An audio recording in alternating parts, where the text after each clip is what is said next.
সাবেক প্রধানমন্ত্রীর বেসরকারি শিল্প ও বিনিয়োগ বিষয়ক উপদেষ্টা সালমান এফ রহমানের মালিকানাধীন বেক্সিমকো গ্রুপের সব সম্পত্তি রক্ষণাবেক্ষণের জন্য রিসিভার নিয়োগ দিতে হাইকোর্টের আদেশ আপাতত বহাল রেখেছেন চেম্বার আদালত। একই সঙ্গে এ বিষয়ে আপিল বিভাগের পূর্ণাঙ্গ বেঞ্চে শুনানির জন্য আগামী 28 অক্টোবর দিন নির্ধারণ করেছেন আদালত। বেক্সিমকো গ্রুপের আবেদনের প্রেক্ষিতে আপিল বিভাগের চেম্বার বিচারপতি মোহাম্মদ রেজাউল হক আজ এই আদেশ দেন।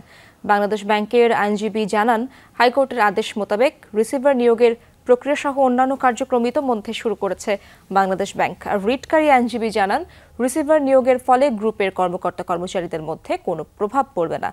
19 সেপ্টেম্বর বেক্সিমকো গ্রুপের সব সম্পত্তি রক্ষণাবেক্ষণের জন্য রিসিভার নিয়োগ দিতে লিখিত আদেশ প্রকাশ করেন হাইকোর্ট।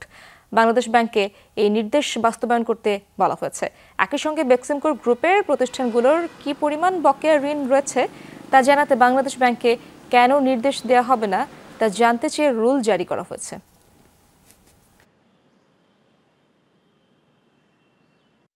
বাংলাদেশ ব্যাংক রিসিভার নিয়োগ করছে বলে আমার কাছে কোনো তথ্য নাই, বাট বাংলাদেশ ব্যাংক কিভাবে কি করবে দ্যাট ইজ দেয়ার, মানে ওনাদের জুরিসডিকশন, এখতিয়ার।